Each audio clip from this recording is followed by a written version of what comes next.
নমস্কার বন্ধুরা। এই জুলাই মাসেও এখনো পর্যন্ত অনেকেই বৃদ্ধ ভাতা, বিধবা ভাতা এবং প্রতিবন্ধী ভাতার টাকা ব্যাংক অ্যাকাউন্টে ঢোকেনি। আজ মাসের মাঝামাঝি সময় চলে এসেছে, তাই স্বাভাবিকভাবেই অনেকের মনে একটাই প্রশ্ন, এই মাসে টাকা কেন এলো না, কবে টাকা দেওয়া হবে? যারা নিয়মিত ভাতা পান তাদের কি কোনো সমস্যা হয়েছে? আর যারা নতুন আবেদন করেছেন তাদের কি হবে? আজকের এই ভিডিওতে আমরা এই সমস্ত বিষয় নিয়েই বিস্তারিত আলোচনা করব, তাই ভিডিওটি শেষ পর্যন্ত অবশ্যই দেখবেন। আর যদি এই তথ্যটি গুরুত্বপূর্ণ বলে মনে হয় তাহলে ভিডিওটি বেশি বেশি করে শেয়ার করুন, যাতে প্রত্যেক সুবিধাভোগী সঠিক খবরটি জানতে পারেন। আর এই ধরনের সরকারি প্রকল্পের নির্ভরযোগ্য আপডেট সবার আগে পেতে চ্যানেলটি সাবস্ক্রাইব করে রাখুন। ফেসবুক থেকে যারা দেখছেন তারা অবশ্যই পেজটি ফলো করবেন। বন্ধুরা, গত কয়েকদিন ধরে অনেক সুবিধাভোগী জানিয়েছেন যে তাদের ব্যাংক অ্যাকাউন্টে এখনো পর্যন্ত জুলাই মাসের ভাতার টাকা জমা পড়েনি। এই কারণে অনেকেই চিন্তিত হয়ে পড়েছেন।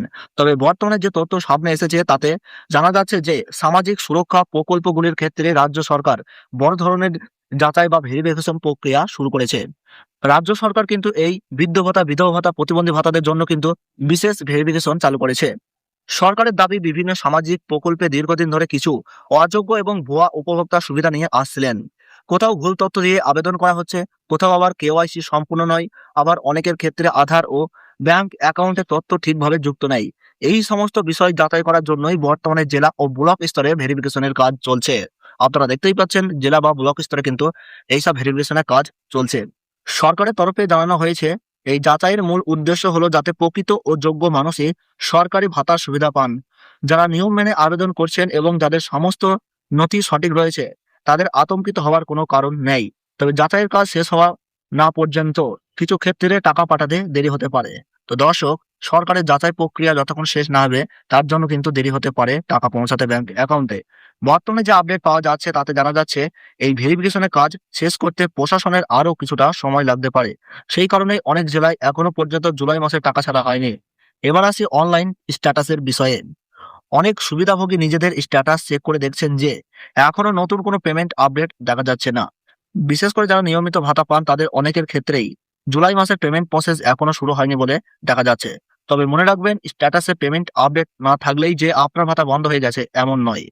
অনেক সময় সরকার একসঙ্গে পেমেন্ট রিলিজ করে না, তাই অফিসিয়াল আপডেট না আসা পর্যন্ত আতঙ্কিত হওয়ার কোনো প্রয়োজন নেই। তো বন্ধুরা, অফিসিয়াল আপডেট যতক্ষণ না আসবে ততক্ষণ কিন্তু আপনারা আতঙ্কিত হবেন না। আর যারা নতুন করে বৃদ্ধ ভাতা, বিধবা ভাতা বা প্রতিবন্ধী ভাতার জন্য আবেদন করেছেন তাদের ক্ষেত্রেও এখনই অপেক্ষা করতে হবে, কারণ নতুন আবেদন অনুমোদনের আগে সরকার সমস্ত তথ্য ভালোভাবে যাচাই করছে। পাশাপাশি যেখানে শূন্য পদ তৈরি হবে সেখানে ধাপে ধাপে নতুন উপভোক্তাদের অন্তর্ভুক্ত করা হবে। তাই যারা নতুন আবেদন করেছেন তারা নিয়মিত নিজেদের আবেদন ও স্ট্যাটাস আপডেট নজর রাখুন। কোনো ভুল তথ্য বা অসম্পূর্ণ নথি থাকলে তা দ্রুত সংশোধন করার চেষ্টা করুন। বন্ধুরা, আরেকটি গুরুত্বপূর্ণ বিষয় হলো আপনার ব্যাংক অ্যাকাউন্টে কেওয়াইসি সম্পূর্ণ আছে কিনা, আধার নম্বর ব্যাংকের সঙ্গে লিঙ্ক করা আছে কিনা এবং ডিবিটি চালু আছে কিনা, এগুলো একবার অবশ্যই যাচাই করে নিন। কারণ সরকারি ভাতার টাকা সরাসরি ব্যাংক অ্যাকাউন্টে পাঠানো হয়। এই তথ্যগুলির কোনো সমস্যা থাকলে পেমেন্ট দেরি হতে পারে। তো অবশ্যই বন্ধুরা, আপনারা ব্যাংকে কেওয়াইসি এবং ডিবিটি লিঙ্ক চালু আছে কিনা অবশ্যই চেক করে নেবেন। তবে আবারও বলে রাখি, শুধুমাত্র জুলাই মাসে টাকা না আসার অর্থ এই নয় যে আপনার ভাতা স্থায়ীভাবে বন্ধ হয়ে গেছে। বর্তমানে যে পরিস্থিতি রয়েছে তাতে ভেরিফিকেশনের কাজ শেষ হওয়ার পর ধাপে ধাপে পেমেন্ট শুরু হওয়ার সম্ভাবনাই বেশি বলে মনে করা হচ্ছে।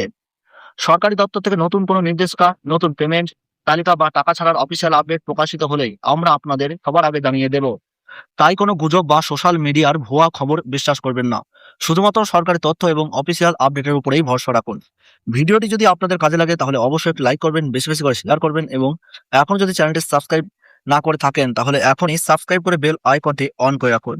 আর ফেসবুক থেকে যারা দেখছেন তারা অবশ্যই পেজটি ফলো করবেন। আজ এই পর্যন্ত, সবাই ভালো থাকুন, সুস্থ থাকুন। আবারও নতুন সরকারি আপডেট নিয়ে খুব শীঘ্রই দেখা হবে। ধন্যবাদ।